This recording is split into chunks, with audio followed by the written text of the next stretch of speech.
আসসালামু আলাইকুম। আজকে আমরা শ্রবণ এবং নিঃসরণের বাকি অংশ নিয়ে আলোচনা করব।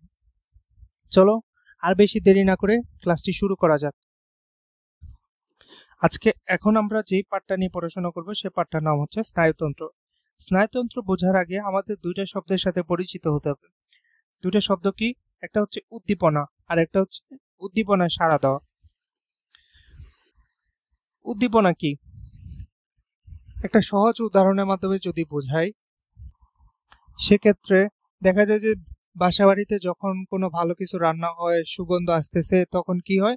মানুষের মুখ থেকে লালা নিঃসৃত হয়, বা কোনো ভালো খাবার দেখে তোমার মুখের মধ্যে লালা নিঃসৃত হলো। এই জিনিসটা কিভাবে হয়? তুমি চোখে দেখলা বা নাকে ঘ্রাণ নিলা, ঘ্রাণ নেওয়ার ফলে তোমার ঘ্রাণ নেওয়া, এখানে ঘ্রাণ নেওয়াটা হচ্ছে তোমার একটা উদ্দীপনা। চোখে যে খাবারটা দেখলা, দেখতে অনেক সুন্দর লাগতেছে, খাইতে ইচ্ছা করতেছে, এখানে যে চোখে দেখা ঘ্রাণ নেওয়া, এটা হচ্ছে উদ্দীপনা। এই উদ্দীপনা হচ্ছে তোমার ব্রেনে যায়, পরবর্তীতে তোমার ব্রেন নির্দেশ দেয় যে তোমার মুখের ভিতরে যে লালা গ্রন্থি থাকে, এই গ্রন্থি থেকে লালা নিঃসরণের জন্য নির্দেশ প্রদান করে। এই নির্দেশনাটা হচ্ছে উদ্দীপনায় সাড়া দেওয়া। তেমনি এখানে বলা হয়েছে যেমন কারো দুঃখে তোমার কান্না পায়, কারো খুশিতে তুমি খুশি হও, পরীক্ষা ভালো ফলাফল করলে তোমার আনন্দ পায়। এই কাজগুলো ঘটে বিভিন্ন উদ্দীপকের কার্যকারিতার ফলে। এখন দেহের বিভিন্ন অংশের উদ্দীপনা বহন করা, দেহের বিভিন্ন অঙ্গের কাজের মধ্যে সমন্বয় সাধন করা এবং পরিবেশের সাথে সম্পর্ক রক্ষা করা হচ্ছে স্নায়ুতন্ত্রের কাজ। এই যে তুমি যে চোখে দেখলা বা নাকে যে ঘ্রাণ নিলা, সেই উদ্দীপনা বহন করে নিয়ে যায় স্নায়ুতন্ত্র। অঙ্গের মাঝে সমন্বয় সাধন করা, এখন ওই যে সমন্বয় সাধন করা মানে সম্পর্ক রক্ষা করা। তুমি চোখে দেখলা, ঘ্রাণ নিলা, তারপর হচ্ছে তোমার জিহ্বাকে নির্দেশ বা তোমার মুখের ভিতরে যে সকল লালা গ্রন্থি আছে ওগুলাকে নির্দেশ প্রদান করলো যে এখন লালা নিঃসরণের সময়। এর মধ্যে যে সমন্বয় বা সম্পর্ক রক্ষা করা, পরিবেশের সাথে সম্পর্ক রক্ষা করা, এগুলো হচ্ছে স্নায়ুতন্ত্রের প্রধান কাজ। এখন প্রাণীদের যে তন্ত্রটা বিভিন্ন অঙ্গের মধ্যে সংযোগ রক্ষা করে, বিভিন্ন অঙ্গের মধ্যে সম্পর্ক রক্ষা করছে, এখানে সম্পর্ক রক্ষা করছে কি? আমরা যে উদাহরণটা দিলাম, আমাদের নাকে ঘ্রাণ যায়, নাকের সাথে এখন মুখের সম্পর্ক স্থাপন করছে। বিভিন্ন জৈবিক কার্যগুলির সমন্বয় সাধন করা, উদ্দীপনায় সাড়া দেওয়া কোনটা? এখানে এই যে লালা নিঃসৃত হয়েছে, এটা হচ্ছে উদ্দীপনা সাড়া দিয়ে উপযুক্ত প্রতিবেদন সৃষ্টি করার মাধ্যমে পরিবেশের সাথে সম্পর্ক রক্ষা করে, তাকে হচ্ছে কি বলে? স্নায়ুতন্ত্র। স্নায়ুতন্ত্রের প্রধান অংশ হলো মস্তিষ্ক। এখন এটা হচ্ছে খুব গুরুত্বপূর্ণ একটা জিনিস। স্নায়ুতন্ত্রের প্রধান অংশ কি? মস্তিষ্ক। আমরা যা উদ্দীপনা গ্রহণ করতেছি সবকিছু যায় হচ্ছে মস্তিষ্কে।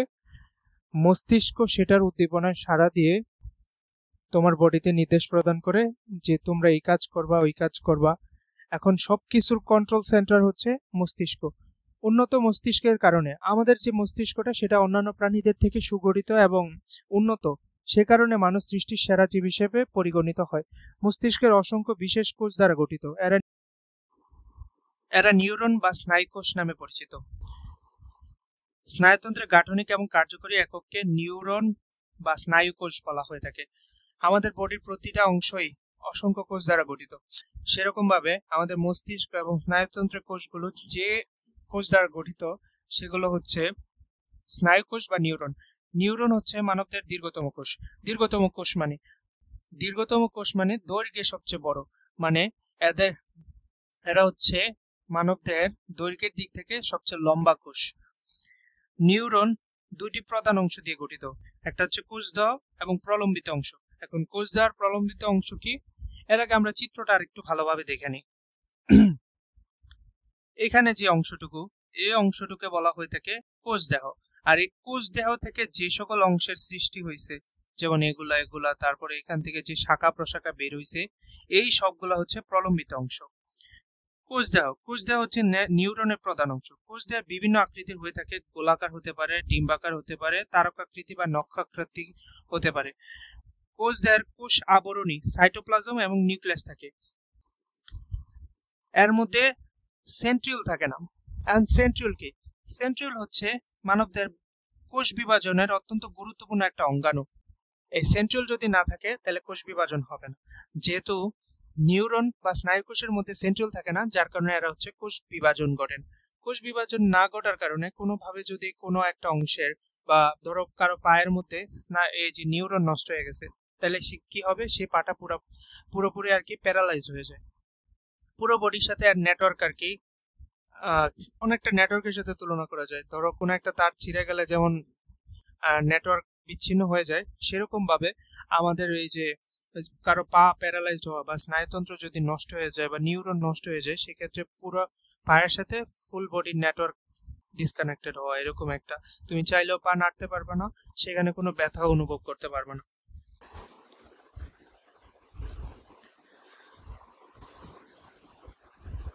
তাই অন্যান্য কোষের মতো এরা বিভাজিত হয় না, যেটা বললাম।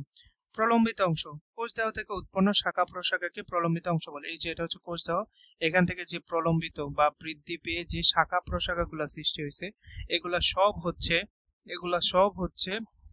প্রলম্বিত অংশ। এখন প্রলম্বিত অংশকে আবার দুইটা ভাগে বিভক্ত করা হয়েছে, একটা হচ্ছে অ্যাক্সন আর একটা হচ্ছে ডেনড্রন। অ্যাক্সন, কোষ দেহ থেকে উৎপন্ন লম্বা সুতার মতো অংশকে অ্যাক্সন বলে। যে কোষ দেহ থেকে উৎপন্ন হয়ে যে লম্বা সুতার মতো বের হয়েছে, এটুকু অংশকে বলা হয়ে থাকে অ্যাক্সন। অ্যাক্সনের যে প্রান্তে কোষ দেহ থাকে, অ্যাক্সনের এই যে ধরো অ্যাক্সনে একটুক তো অ্যাক্সন, ঠিক আছে, এর যে প্রান্তে কোষ দেহ, এটা হচ্ছে কোষ দেহ, এই প্রান্তে যেহেতু কোষ দেহ থাকে, তার বিপরীত প্রান্ত থেকে শাখা বেরোয়। এই যে তার বিপরীত প্রান্ত থেকে দেখো শাখা বেরোইছে, ঠিক আছে। সাধারণত একটি নিউরনে একটি মাত্র অ্যাক্সন থাকে। এই যে একটা নিউরনে নরমালি একটাই অ্যাক্সন থাকে। বড় ক্লাসে গেলে এইটা সম্পর্কে আরো বিভিন্ন প্রকারভেদ জানতে পারবা। ডেনড্রন, কোষদের চারদিক থেকে উৎপন্ন শাখাগুলোকে ডেনড্রন বলে। এগুলো বেশি লম্বা হয় না। এই যে কোষ দেহ, এর আশেপাশ থেকে যে সকল শাখা প্রশাখাগুলো সৃষ্টি হয়েছে, সেগুলোকে বলা হয়ে থাকে ডেনড্রন। ডেনড্রন থেকে সৃষ্টির শাখাগুলোকে ডেনড্রাইট বলা হয়ে থাকে। এটা হচ্ছে ডেনড্রন। এখান থেকে আবার দেখো এরকম ডালের মতো আরো শাখা প্রশাখা সৃষ্টি হয়েছে। এই যে এখানেও সৃষ্টি হয়েছে না, এই যে উৎপন্ন নতুন এই শাখা প্রশাখাগুলো, ছোট শাখা প্রশাখাগুলোকে বলা হয়ে থাকে ডেনড্রাইট।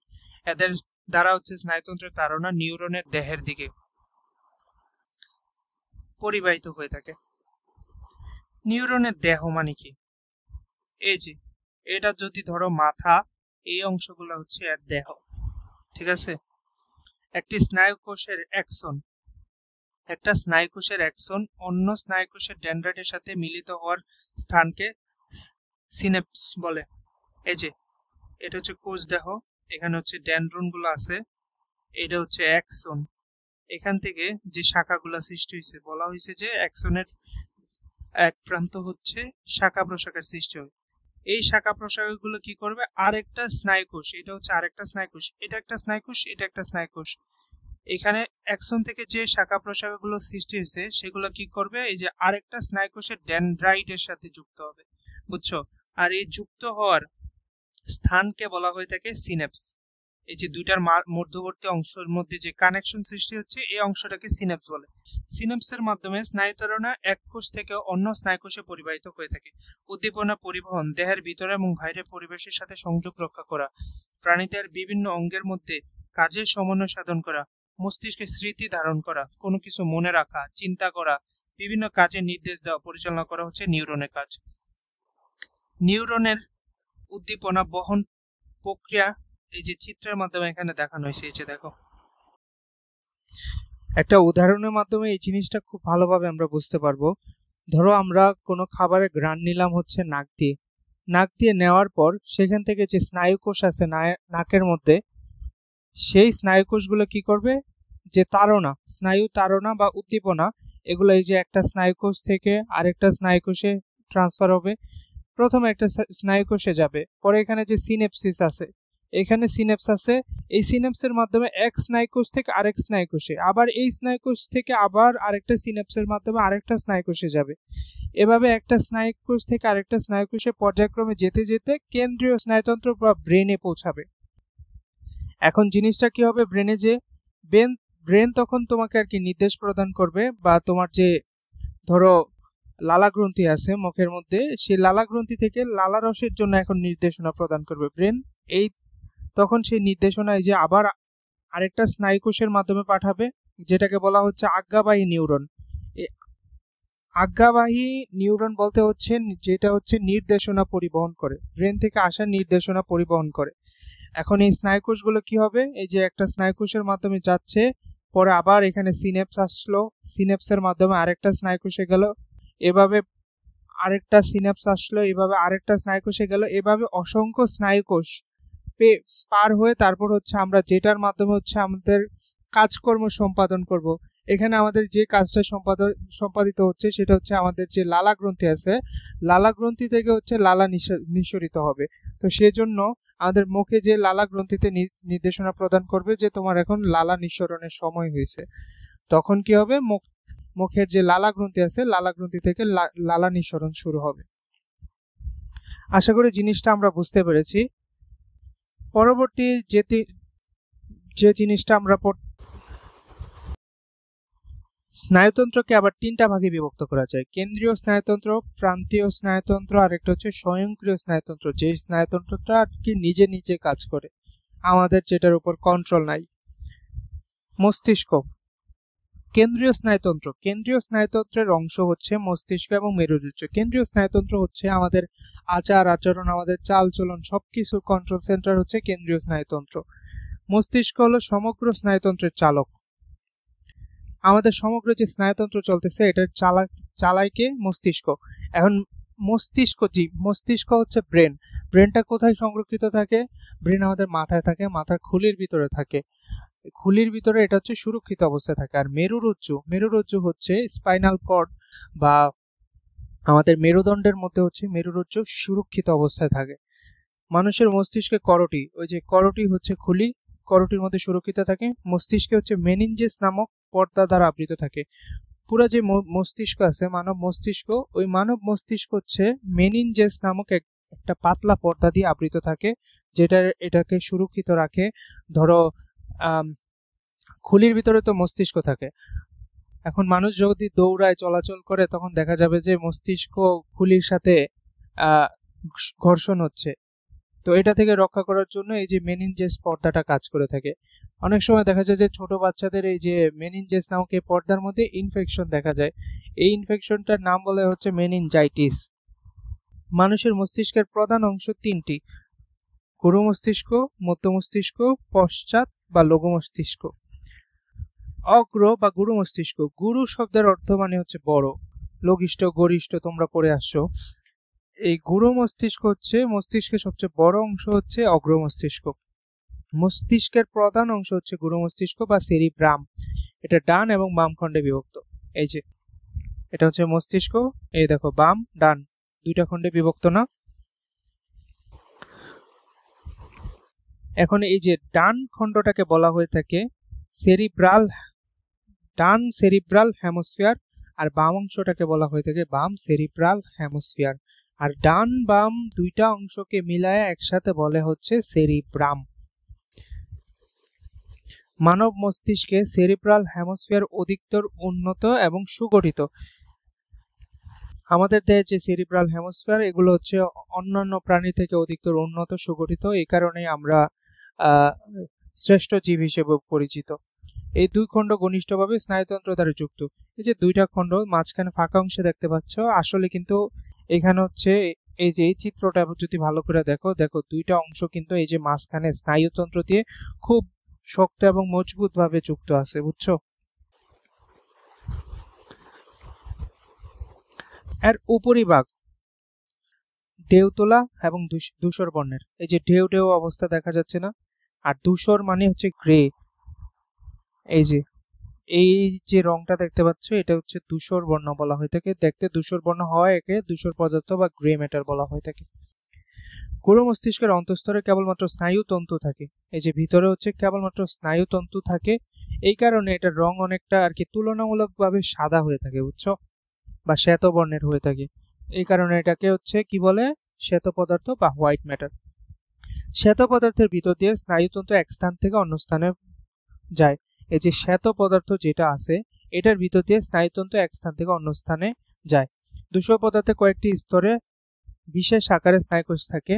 এখানে যে ধূসর বর্ণের যে অংশটা আছে, এই যে ধূসর বর্ণ, এখানে হচ্ছে কিছু বিশেষ শেপের স্নায়ুকোষ দেখা যায়। যেগুলো অন্যান্য স্নায়ুকোষের মধ্যে দেখা যায় না। এই স্নায়ুকোষগুলো গুরু মস্তিষ্কের বিভিন্ন অংশে গুচ্ছ বেঁধে স্নায়ুকেন্দ্র গঠন করে। এখানে যে স্নায়ুকোষগুলা এগুলো হচ্ছে বিভিন্ন অংশে হচ্ছে একজন আরেকজনের সাথে বা একটা কোষ আরেকটা কোষের সাথে যুক্ত হয়ে একটা গুচ্ছ গঠন করে, যেগুলো হচ্ছে স্নায়ু কেন্দ্র হিসেবে কাজ করে। নির্দেশনা প্রদান যা কিছু আছে সবগুলো হচ্ছে সেখান থেকে কন্ট্রোল সেন্টার হিসেবে কাজ করে। এগুলো হচ্ছে বিশেষ বিশেষ কর্ম সম্পাদন করে। দর্শন মানে হচ্ছে আমাদের দেখা, শ্রবণ, শোনা। ঘ্রাণ মানে হচ্ছে ঘ্রান্ত নেওয়া, তোমরা বোঝোই, চিন্তা, চেতনা, স্মৃতি, জ্ঞান, বুদ্ধি, বিবেক। পেশি চালনা মানে হাত পা নাড়াচাড়া করা। এই ক্রিয়া কেন্দ্র হচ্ছে গুরু মস্তিষ্কে অবস্থিত। আর সেরিব্রামের নিচে থাকে হচ্ছে থ্যালামাস এবং হাইপোথ্যালামাস। আমি তোমাকে দেখাই, এই যে এই পুরো অংশটা হচ্ছে সেরিব্রাম, এর নিচে হচ্ছে এই যে এখানে গোল একটা অংশ আমি মার্ক করে রাখছি, এই অংশটা হচ্ছে থ্যালামাস। এখানে আরেকটা চিত্র আছে, যদি এই অংশটাকে আমরা জুম করে দেখি তাহলে দেখা যাবে যে এখানে যে গোল অংশটা এটা হচ্ছে থ্যালামাস, এর নিচে যে অংশটা আছে ওটা হচ্ছে হাইপোথ্যালামাস। এগুলো হচ্ছে ধূসর পদার্থের একটা গুচ্ছ বা পুঞ্জ।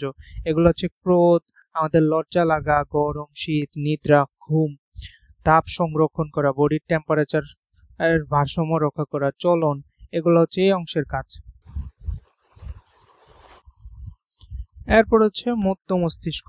গুরু মস্তিষ্ক এবং পন্সের মাঝখানে অবস্থিত মধ্য মস্তিষ্ক।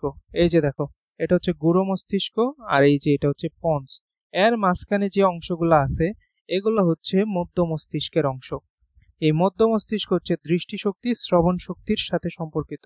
আমাদের দৃষ্টিশক্তি, শোনা, এই শক্তির সাথে সম্পর্কিত হচ্ছে মধ্য মস্তিষ্ক। এরপর আছে হচ্ছে পশ্চাৎ বা লঘু মস্তিষ্ক। লঘু মানে হচ্ছে ছোট। লঘু মস্তিষ্ক গুরু মস্তিষ্কের নিচে অবস্থিত। যে গুরু মস্তিষ্কের নিচে যে অংশটা অবস্থিত সেটা হচ্ছে অ্যাকচুয়ালি এটা হচ্ছে গুরু মস্তিষ্কর নিচে এবং কিছুটা পিছনের দিকে। এই কারণে এটা হচ্ছে পশ্চাৎ বলছে। লঘু মানে ছোট, তুলনামূলকভাবে ছোট। এই কারণে লঘু মস্তিষ্ক গুরু মস্তিষ্কের নিচে এবং পশ্চাৎ বা পিছনে অবস্থিত। এটা গুরু মস্তিষ্কের যে আকারে ছোট, দেহের ভারসাম্য রক্ষা করা পশ্চাৎ এবং লঘু মস্তিষ্কের প্রধান কাজ। পশ্চাৎ বা লঘু মস্তিষ্কের প্রধান কাজ দেহের ভারসাম্য রক্ষা। হাঁটা চলার ক্ষেত্রে দেখো অনেকে হেলে দুলে পড়ে যায়, আমরা তো হেলে দুলে জেনারেলি পড়ি না। এগুলার যে ভারসাম্য রক্ষা করা, এগুলো হচ্ছে এই ভারসাম্য রক্ষা করার কাজ করে হচ্ছে পশ্চাৎ বা লঘু মস্তিষ্ক। আমাদের দেহে বিভিন্ন ধরনের ভারসাম্য আছে, টেম্পারেচারের ভারসাম্য আছে, পিএইচ এর ভারসাম্য, অনেক কিছু ভারসাম্য আছে। মোটামুটি বলা যায় যে এই সকল ভারসাম্য রক্ষা করার কাজ হচ্ছে পশ্চাৎ এবং লঘু মস্তিষ্ক। লঘু মস্তিষ্ক কথা বলা এবং চলাফেরা নিয়ন্ত্রণ করে। এর তিনটি অংশ। এই যে লঘু মস্তিষ্ক আবার তিনটা অংশে বিভক্ত। এটা হচ্ছে সেরিবেলাম, পন্স, মেডুলা আর মেডুলা বা হচ্ছে সুষুম্না শীর্ষক। বাংলা নামগুলা হচ্ছে ধরো বলা যায় যে ইংলিশ নাম থেকে কঠিন, বুঝছো। সেরিবেলাম, এই যে দেখো গুরু মস্তিষ্কের নিচে এবং পিছনের দিকে এই অংশটা হচ্ছে সেরিবেলাম। ঠিক আছে, এখন দেখি আমরা পন্সের বিপরীত দিকে অবস্থিত। এই যে পন্সের বিপরীত দিকে অবস্থিত খণ্ডাংশটি হচ্ছে সেরিবেলাম। এই যে এই অংশটা হচ্ছে পন্স, এর বিপরীত দিকে অবস্থিত। এটা অনেকটা ঝুলন্ত অবস্থায় থাকে। এটা ঝুলন্ত অবস্থায় আছে না, যেমন গাছে ফল ধরে রয়েছে এরকম একটা অবস্থায় দেখা যাচ্ছে, বুঝছো। সেরিবেলাম ডান এবং বাম অংশে বিভক্ত। এটাও এই যে অগ্র মস্তিষ্ক বা গুরু মস্তিষ্কের মতো ডান এবং বাম দুটা খণ্ডে বিভক্ত। পন্স, এইখানে যে পন্স এটা কিসের অংশ? এটা হচ্ছে লঘু মস্তিষ্কের অংশ। লঘু মস্তিষ্কের এটা হচ্ছে সামনের দিকে। এই যে এই অংশগুলা পিছনের দিকে, কিন্তু এটা হচ্ছে সামনে এবং নিচে অবস্থিত, তুলনামূলকভাবে নিচে অবস্থিত। একে মস্তিষ্কের যোজক অংশ। যোজক মানে হচ্ছে সংযোজক বলা যায়। এই যে এইখানে আর এই যে সুষুম্না কাণ্ডের মধ্যে হচ্ছে সংযোগ স্থাপন করে থাকে। এটা গুরু মস্তিষ্ক, লঘু মস্তিষ্ক এবং মধ্য মস্তিষ্কের সুষুম্না শীর্ষকের সাথে সংযোজিত করে। এখানে হচ্ছে সুষুম্না শীর্ষক যেটা আছে এটার সাথে হচ্ছে এই যে গুরু মস্তিষ্ক মধ্য মস্তিষ্কের সাথে এই পন্সটা কি মাঝখানে হচ্ছে এটার সাথে সংযোগ স্থাপন করছে না, এই অংশটা হচ্ছে পন্স। এটা হচ্ছে সংযোজক বা যোজক হিসেবে কাজ করে থাকে। মেডুলা বা সুষুম্না শীর্ষক। আহ মেডুলার চিত্রটা আমি একটু দেখাই তোমাদের।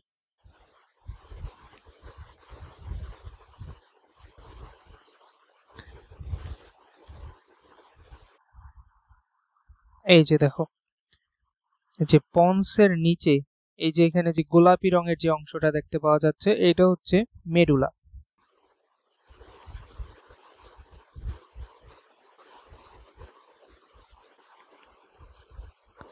এটা মস্তিষ্কের নিচের অংশ।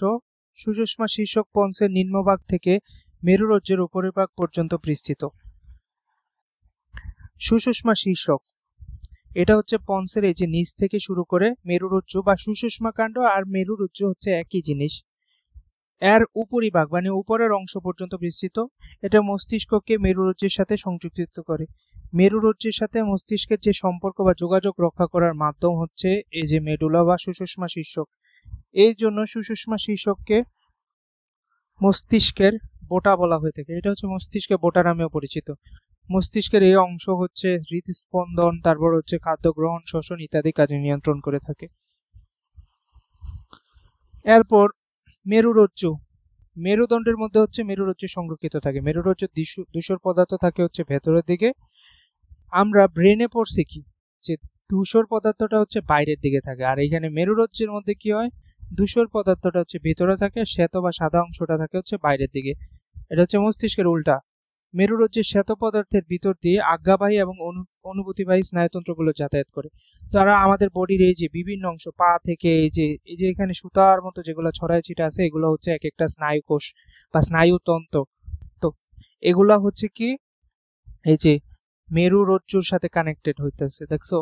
বা হাত থেকে আইসা এই যে মেরুরজ্জু, এটা হচ্ছে মেরুদণ্ডের ভিতরে যেটা থাকে, এটা এখানে এভাবে দেখানো হচ্ছে। এই মেরুরজ্জুর সাথে কানেক্টেড হচ্ছে, পা থেকে আইসা মেরুরজ্জুর সাথে কানেক্টেড হচ্ছে।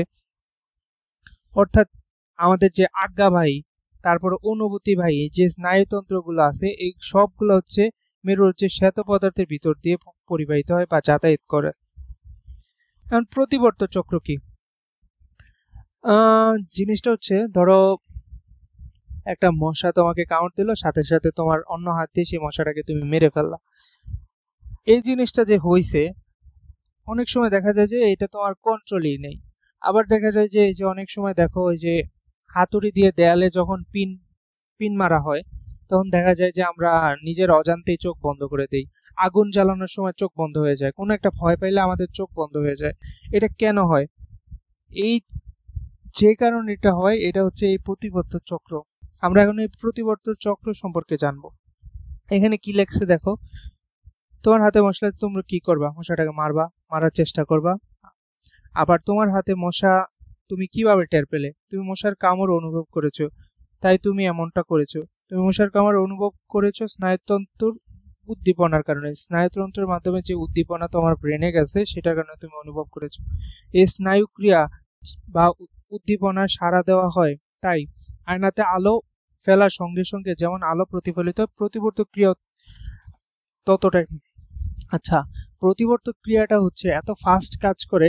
ধরো তুমি একটা লাইট যদি আয়নাতে মারো, দেখা যাবে যে আয়না থেকে প্রতিফলিত হয়ে অন্য জায়গায় যাচ্ছে। ঠিক একইভাবে প্রতিবর্তক ক্রিয়াটাও এত ফাস্ট কাজ করবে, যেটার কি আমাদের সাধারণভাবে মানে এত অল্প সময় যাচাই করা খুবই জটিল। প্রতিবর্তক ক্রিয়া ঘটে হচ্ছে স্নায়ুতারণের তাৎক্ষণিক কার্যকারিতার ফলে, খুব দ্রুত সময়ের মধ্যে ঘটে। এই কারণে বলছে হচ্ছে তাৎক্ষণিক কার্যকারিতা। এখন স্নায়ু তাড়না, এই যে বারবার স্নায়ু তাড়না তাড়না বলতেছি, স্নায়ু তাড়না কি? স্নায়ুর ভিতর দিয়ে যে সংবাদ বা অনুভূতি প্রবাহিত হয় তাকে স্নায়ু তাড়না বলে। আমাদের যে স্নায়ুতন্ত্র আছে, এই তন্ত্রের ভিতর দিয়ে আমাদের যে উদ্দীপনা প্রবাহিত হয়, এই প্রবাহিত হওয়াটাকে বলা হয়ে থাকে স্নায়ু তাড়না। এই যে আমরা যেমন হাতে মশা কামড় দিলে মশা তাড়িয়ে দেই, বা পায়ে পিন ফুটলে নিমিষে তা সরিয়ে নেই, এটা কিভাবে ঘটে? হাতে মশা বসলে স্নায়ুর গ্রাহক প্রান্তের উদ্দীপক হলো মশা। এর উপস্থিত অনুভব করার সঙ্গে সঙ্গে কোষ প্রান্তের সাড়া জাগে। আমরা তখন কি করি? মশাটিকে তাড়িয়ে দেই বা মেরে ফেলি। এখন এই যে চক্রটা, ধরো এটা খুব অল্প সময়ের মধ্যে হয়। এই অল্প সময়ে এই সকল কাজ সম্পাদন করার জন্য তো তোমার ব্রেনে যাবে, ব্রেন চিন্তা করবে, তারপর ব্রেন একটা নির্দেশনা প্রদান করবে। এর যে কি হয়, এই জিনিসটা এখানে এটার কন্ট্রোল সেন্টার হিসেবে কাজ করে হচ্ছে মানুষের মেরুরজ্জু। তখন কি হয়, তুমি যদি মশা কামড় দিল, হ্যাঁ, তখন তোমার হাত থেকে এই অনুভূতিটা হচ্ছে মেরুরজ্জুতে যায়, আরেক হাতের সাথে সাথে নির্দেশ প্রদান করে তুমি আরেক হাত দিয়ে হচ্ছে মশাটা মেরে ফেলো। এটা সম্পূর্ণ হচ্ছে তোমার কন্ট্রোলের। বলা যায় যে প্রতিবর্ত চক্র যেটা আছে এটা মানুষের দ্বারা নিয়ন্ত্রিত নয়, এটা স্বয়ংক্রিয়ভাবে হয়ে থাকে। বুঝছো? স্বয়ংক্রিয় মানে হচ্ছে নিজে নিজে হয়ে থাকে। প্রতিটি প্রতিবর্ত চক্রে 5টি অংশ থাকে: গ্রাহক অঙ্গ, অনুভূতিবাহী স্নায়ু, প্রতিবর্ত কেন্দ্র, আজ্ঞাবাহী স্নায়ু, সাড়া প্রদানকারী অঙ্গ। তাৎক্ষণিক আত্মরক্ষার জন্য কোন অঙ্গের তড়িৎ ক্রিয়ার নাম হচ্ছে প্রতিবর্ত ক্রিয়া। এই যে নির্দেশনা যায়, এখানে নেটওয়ার্কের মতো একটা অঙ্গ থেকে আরেকটা অঙ্গে যাচ্ছে, নির্দেশনা প্রদান করছে, হাত পা নাড়াচাড়া করতেছে, এখানে একটা হচ্ছে তড়িৎ ক্রিয়ার মতো কাজ করে। যেমন হাতে আগুন লাগা বা পিনে হাত ফোটা মাত্র টেনে নেওয়া, চোখে প্রখর আলো পড়া মাত্র চোখের পাতা বন্ধ হয়ে যায়। খুব বেশি আলো পড়তেছে, তখন সাথে সাথে তোমার চোখ নিজের অজান্তেই চোখ বন্ধ হয়ে যায়। ধরো আগুনের গরম তাপ লাগতেছে, আমরা কি করি, হাতটা সরাই নিই, আমরা কি হাতে এখানে দিয়ে রাখি, নিজের অজান্তেই হাতটা সরে আসে। এটা হচ্ছে প্রতিবর্ত চক্র। এখন হচ্ছে এই যে এখানে যে অংশটা দেখা যাচ্ছে এটা হচ্ছে ঐচ্ছিক পেশি, ঠিক আছে? আর এটা হচ্ছে তোমার ত্বক, যেখানে হচ্ছে মশাটা কামড় দিছে। এখন জিনিসটা কি হয়, ওয়েট, আমি এই যে এখানে মশা কামড় দিচ্ছে, ত্বক থেকে এই যে অনুভূতিটা এইভাবে এভাবে যে অনুভূতিবাহী অঙ্গের মাধ্যমে এই অংশটা হচ্ছে মেরুরজ্জু, এখানে যায়। এখানে যে কেন্দ্রীয় নালী বা এখানে এভাবে পরিবাহিত হয়ে পরবর্তীতে এখান থেকে সরাসরি আবার আজ্ঞা প্রদান করে, মেরুরজ্জু থেকে আজ্ঞা প্রদান করে যে আজ্ঞাবাহী স্নায়ুগুলা তখন এই নির্দেশনা আবার ঐচ্ছিক পেশিতে পাঠায়। ঐচ্ছিক পেশি তখন সাথে সাথে কি করে, ঐচ্ছিক পেশি মানে হচ্ছে হাত, যেটা তুমি নিজের ইচ্ছা নড়াচড়া করতে পারো, তখন হাত সাথে সাথে এই মশাটাকে কি করে, মেরে ফেলার চেষ্টা করে বা তাড়ায় দেওয়ার চেষ্টা করে। আরেকবার বুঝাই আমি জিনিসটা। ত্বকে যে স্নায়ুতন্ত্রগুলো আছে বা স্নায়ু কোষগুলো আছে, এগুলা ধারাবাহিকভাবে একটা আরেকটার মাধ্যমে পরিবাহিত হয়ে কি হয়, আমাদের মেরুদণ্ড পর্যন্ত পৌঁছায়। মেরুদণ্ডের ভিতরে থাকে কি, মেরুরজ্জু পরবর্তীতে তোমাদের বোঝায় যে তুমি ব্যথা পাইতেছো বা মশা কামড় দিছে, যে সেই ব্যথা অনুভব করতে পারতেছো। পরবর্তীতে কি হয়, এটা নির্দেশ প্রদান করে যে মশাটাকে মেরে ফেলো বা মশাটাকে তাড়ায় দাও। তখন এই নির্দেশনা আবার এই যে আজ্ঞাবাহী স্নায়ুর মাধ্যমে কোনো একটা ঐচ্ছিক পেশিতে পৌঁছায়। মানে হচ্ছে কোনো হাত বা ধরো তুমি ফু দিয়ে সরাই দিলা, তখন ওইটাকে আজ্ঞা প্রদান করে, তখন সাথে সাথে ওই হাত দিয়ে তুমি কি করো, মশাটাকে মেরে ফেলো বা সরিয়ে দাও। এই চক্রটাই হচ্ছে মানবদের প্রতিবর্ত চক্র। এখানে চিত্রটা ভালো করে বোঝা যাচ্ছে না, এই জন্য আমি এখানে রেখে দিছি। দেখো এই যে হোয়াইট ম্যাটারটা এখানে হচ্ছে কি বাইরের অংশে থাকে না, আর এই ভিতরের অংশ হচ্ছে গ্রে ম্যাটার থাকে। গ্রে মানে হচ্ছে কি যেন বলে, ধূসর পদার্থ। আর হোয়াইট ম্যাটার হচ্ছে শ্বেত পদার্থ। এই শ্বেত পদার্থ হচ্ছে বাইরের দিকে থাকে, গ্রে ম্যাটার হচ্ছে ভিতরের দিকে থাকে। এই যে ত্বক থেকে যে উদ্দীপনা এইখানে এসে এই স্নায়ুতন্ত্রের মাধ্যমে হচ্ছে তোমার এই যে মেরুরজ্জুতে গেছে, তারপর এখান থেকে প্রসেস হয়েছে যে মশাটাকে মারা উচিত, তখন কি করবে, এই স্নায়ুতন্ত্রগুলোর মাধ্যমে হচ্ছে আরেকটা তোমার ঐচ্ছিক পেশিতে পৌঁছায় যাবে। এখান দিয়ে নির্দেশনা আসতেছে, এখান দিয়ে বের হয়ে যাচ্ছে। এইভাবে হচ্ছে পুরো প্রতিবর্ত চক্রটা কন্ট্রোল করে হচ্ছে মেরুরজ্জু। এই যে এখানে আমরা একটু রিডিং করি। হাতের চামড়া পিন ফোটা মাত্র অনুভূতিবাহী স্নায়ুতন্ত্র পিন ফোটার যন্ত্রণা গ্রহণ করে। এই যন্ত্রণাদায়ক তাড়না অনুভূতিবাহী স্নায়ুতন্ত্রের মাধ্যমে মেরুরজ্জুতে পৌঁছায়। ওই একই তাড়না অনুভূতিবাহী স্নায়ুকোষ থেকে আজ্ঞাবাহী স্নায়ুতে প্রবাহিত হয়। স্নায়ু তাড়না আজ্ঞাবাহী কোষে পৌঁছানো মাত্রই পেশিতে প্রেরণা দেয়, মানে উদ্দীপনা দেয় বা এখানে প্রেরণাটা হচ্ছে নির্দেশ প্রদান করা, ফলে পেশি সংকুচিত হয় এবং যন্ত্রণার উৎস থেকে হাতকে সরিয়ে দেয়। ধরো তুমি চুলা জ্বালাইতে গেছো, এমন অবস্থায় দেখলা যে চুলাটা হঠাৎ করে জ্বলে গেছে, তখন কি করো, হাতটা সরায় নিলা। তখন এই যে ফলে এই যে হাতের যে পেশিগুলো আছে এগুলো সংকুচিত হয়ে যায় এবং যন্ত্রণা উৎস থেকে হাতটাকে সরায় নেয়। এটা অত্যন্ত জটিল একটা প্রক্রিয়া, সহজ করে বর্ণনা করা হয়েছে, তোমরা বড় ক্লাসে এটা আরো ভালোভাবে পড়তে পারবা। আসলে পিন ফোটার সঙ্গে সঙ্গে বেশ কিছু অনুভূতিবাহী স্নায়ু উদ্দীপনা গ্রহণ করে। এই উদ্দীপনা অনেকগুলো পরস্পরের সাথে সংযুক্ত স্নায়ুকোষের মাধ্যমে আজ্ঞাবাহী কোষে প্রবাহিত হয়, যেটা দিয়ে আজ্ঞা বা নির্দেশনা প্রদান করে। এসব আজ্ঞাবাহী স্নায়ুকোষে পেশু আজ্ঞাবাহী স্নায়ুপেশিতে উদ্দীপনা বহন করে হাত সরিয়ে আনে, অনুভূতি মস্তিষ্কে পৌঁছায়। তোমার অনুভূতিটা কিন্তু হচ্ছে মেরুরজ্জু তোমাকে দিতে পারে না। তুমি মেরুরজ্জুর মধ্যে তোমার এটা আজ্ঞা যায়, উদ্দীপনা যায়, আজ্ঞা প্রদান করে, কিন্তু এখানে অনুভূতিটা বা ফিল করতে পারে না। এই ফিল করার কাজটা করে হচ্ছে কই, মস্তিষ্কে। প্রতিবর্তক ক্রিয়া হচ্ছে একটা সমন্বিত কার্যক্রম, মানে একটা আরেকটার সাথে একদম সিস্টেমিক ওয়েতে চলে, একটা আরেকটার সাথে সম্পর্কিত, একটা আরেকটাকে বাধা প্রদান করে না, বরং একটা আরেকটাকে হেল্প করে, বিভিন্ন অঙ্গের মধ্যে সমন্বয় রক্ষা করে। প্রতিবর্তক ক্রিয়ার যে 5টি অংশে কাজ করে তাদের যে কোনো একটির অভাবে কাজটি সফল হতে পারবে না। এই যে 5টি অংশ, গ্রাহক অঙ্গ, অনুভূতিবাহী স্নায়ু, প্রতিবর্তক কেন্দ্র, আজ্ঞাবাহী স্নায়ু, সাড়া প্রদানকারী অঙ্গ। এখন গ্রাহক অঙ্গ যদি না থাকে তাহলে তো তুমি বুঝবাই না মশা কামড় দিছে। অনুভূতিবাহী স্নায়ু যদি না থাকে তাহলে তো তোমার অনুভূতি তোমার মেরুরজ্জু পর্যন্ত পৌঁছাবেই না। প্রতিবর্তক কেন্দ্র যদি না থাকে, যেটা থেকে তোমার হচ্ছে নির্দেশনা প্রদান দিবে যে এখন মশাটাকে মারা উচিত, সেখানে যদি নাই পৌঁছায় তাহলে তুমি বুঝবা কেমনে, বা তোমাকে নির্দেশনা প্রদান দিবে কে, বা তোমার হাতটা যে সরায় নেওয়া উচিত এটা তোমাকে বলবে কে? আজ্ঞাবাহী স্নায়ুর মাধ্যমে নির্দেশনা আসবে না। সাড়া প্রদানকারী যদি তোমার সাড়া প্রদানকারী অঙ্গই না থাকে তাহলে তুমি মারবা কি দিয়ে? তো এই একটা অংশ যদি 5টা অংশের মধ্যে কোনো একটা না থাকলে এই কার্যক্রম সম্পূর্ণরূপে ব্যাহত হবে, বুঝছো, বা সঠিকভাবে কাজ করতে পারবে না এটা। এখন হচ্ছে রেচনতন্ত্র। আমাদের দেখা যায় কি, আমরা নাক দিয়ে নিঃশ্বাস ছাড়ি, অতি গরমে আমাদের গা ঘামে, এগুলো হচ্ছে এক একটা কি, রেচন পদার্থ। রেচন পদার্থ কি? রেচন পদার্থ হচ্ছে আমাদের দেহে আনওয়ান্টেড যে সকল পদার্থ আছে এগুলো হচ্ছে রেচন পদার্থ, যেগুলো আমাদের দেহের জন্য উপকারী না উল্টা ক্ষতিকর, সেগুলো তো আমাদের বাইরে বের করতে হবে। ধরো কোনো একটা ইন্ডাস্ট্রিতে তুমি কোনো একটা জিনিসপাতি বানালা বা কোনো একটা প্রোডাক্ট বানালা, প্রোডাক্ট বানানোর সাথে সাথে সেখানে কিছু ময়লা আবর্জনা উৎপন্ন হবে না, এগুলোকে বাইরে নিষ্কাশন করে দেয় না? সেরকম ভাবে আমাদের বডিতে আমাদের দেহ চলতেছে, একটা দেহ বলা যাচ্ছে একটা ইঞ্জিনের মতো চলতেছে, কত রাসায়নিক বিক্রিয়া করতেছে, সেখান থেকে কি বিভিন্ন রাসায়নিক বর্জ্য পদার্থ উৎপন্ন হবে না? অবশ্যই উৎপন্ন হবে। তো এগুলো যদি আমরা রেখে দেই, বডিতে রেখে দেই, বডির নানা ধরনের ক্ষতি হতে পারে না? সে কারণে এগুলো আমাদের বাইরে নিঃসরণ করতে হয়। আর এই নিঃসরণ করার জন্য যে অঙ্গগুলা বা তন্ত্রগুলা কাজ করে সেইটাকে বলা হয়ে থাকে রেচন তন্ত্র।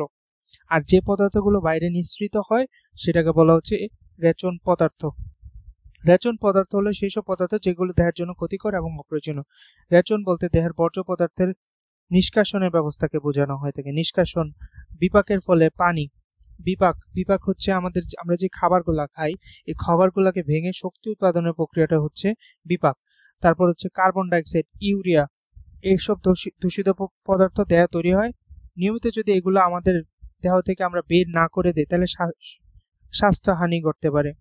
দূষিত পদার্থ দেহের মধ্যে জমে বিষক্রিয়া দেখা দেয়, এর ফলে মৃত্যু করতে পারে। এই সকল বর্জ্য পদার্থ প্রধানত নিঃশ্বাসের বায়ু, ঘাম এবং মূত্রের সাহায্যে দেহের বাইরে চলে যায়। কি কি 3টা মাধ্যমে যায়, একটা হচ্ছে নিঃশ্বাসের বায়ু, এরপর হচ্ছে ঘাম, আর একটা হচ্ছে মূত্রের মাধ্যমে। ফুসফুস, চর্ম, আর একটা হচ্ছে বৃক্ক। এই 3টা হচ্ছে মানবদের রেচন অঙ্গ।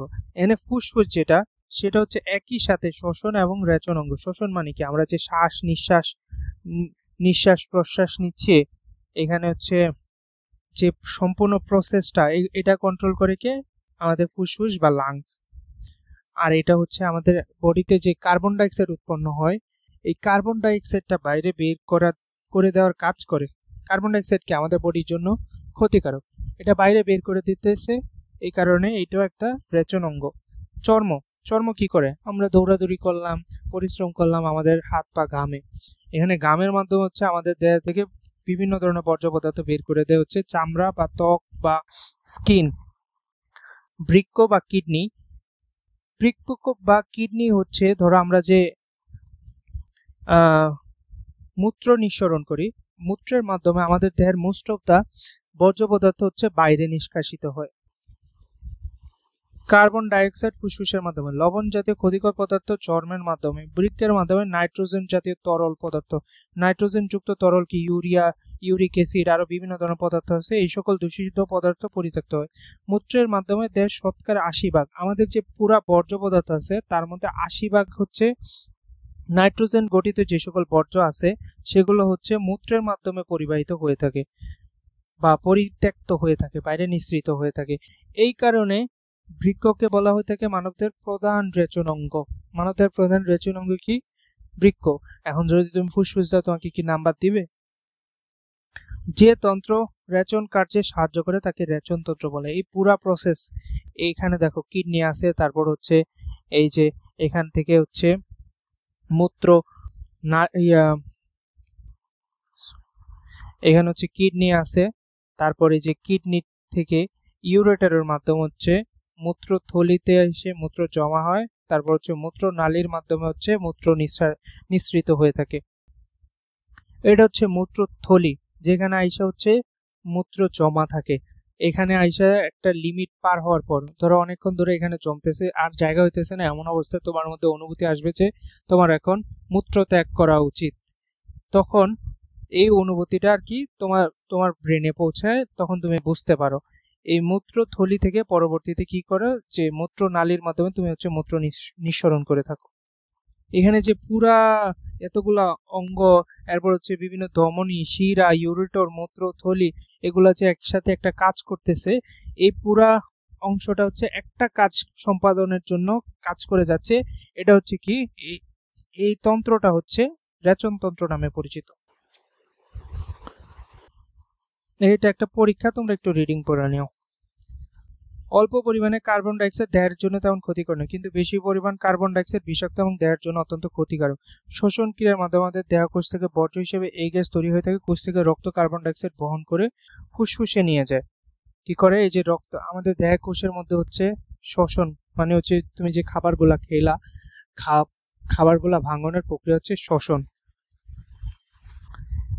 এই শ্বসন প্রক্রিয়ার মাধ্যমে কার্বন ডাইঅক্সাইড উৎপন্ন হয়। এই রক্তের মাধ্যমে কোষ থেকে, দেহের যে কোষগুলো থাকে, এই কোষ থেকে কার্বন ডাইঅক্সাইড হচ্ছে বহন করে ফুসফুসে নিয়ে যায়।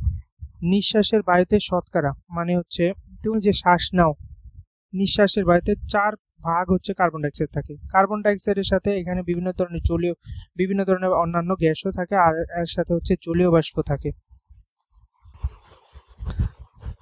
ঘর্ম বা ঘাম, মানব দেহের বহির আবরণ হচ্ছে চর্ম বা ত্বক। ত্বকে অসংখ্য ক্ষুদ্র ক্ষুদ্র ছিদ্র থাকে, এগুলো হচ্ছে লোমকূপ নামে পরিচিত। আমি দেখাই, এই যে এখানে দেখো সুইট পোর লেখা আছে, এখানে ছিদ্র আছে না? পোর মানে ছিদ্র, এখানে পোর আছে, এখানে একটা পোর আছে, এখানে একটা পোর আছে। আবার এখানে দেখো এই যে লোমের নিচে ফাঁকা অংশ আছে না, এইটাও এক ধরনের ছিদ্র। আর এগুলা হচ্ছে ঘর্ম গ্রন্থি বা সুইট গ্ল্যান্ড বলা হয়ে থাকে। এখান থেকে ঘাম উৎপন্ন হয়, ঘাম তারপর এখান দিয়ে এখানে নিঃসৃত হয়। এই যে এখানে দেখো আরেকটা ঘর্মগ্রন্থি থেকে ঘাম উৎপন্ন হয়, এখান দিয়ে নিঃসৃত হচ্ছে। এই সকল লোমকূপ দিয়ে ঘাম বের হয়।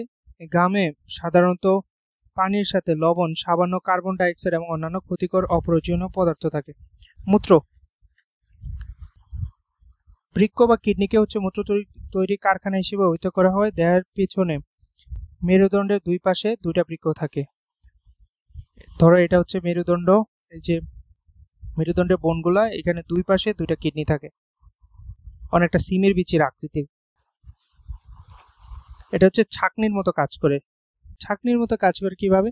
আমাদের যে রক্তগুলা বৃক্কের ভিতরে যায়, পরে এটা কি করে, রক্তগুলাকে ছেঁকে, ধরো ফিল্টারের মাধ্যমে কি, ধরো ময়লা টয়লা যা আছে এগুলা ছাইকা বিশুদ্ধ পানিটা বের করে দেয় না, সেরকম ভাবে এখানে হচ্ছে রক্তটা ছেঁকে বর্জ্য পদার্থগুলাকে বের করে দেয় এক পাশ দিয়ে, আর এক পাশ দিয়ে রক্তগুলা হচ্ছে প্রবাহিত হয়ে আবার বডিতে ফিরে যায়।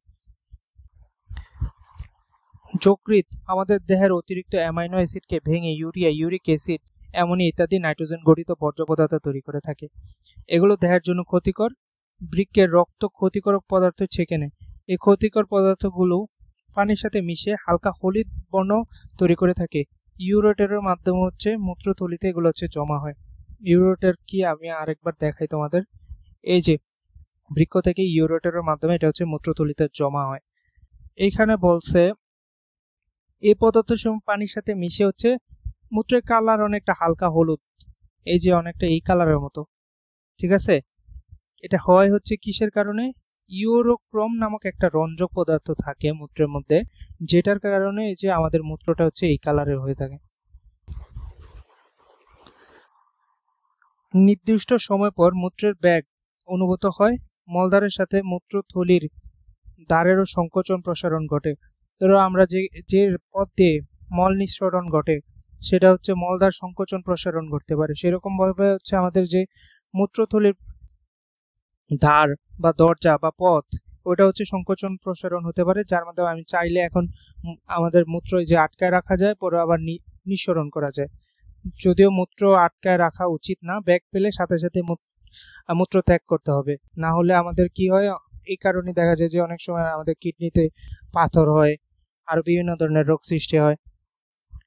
প্রয়োজনে পেশি সংকোচন এবং প্রসারণের ফলে দেহ থেকে মূত্র নির্গত হয়। তো চ্যাপ্টারটা এই পর্যন্তই ছিল।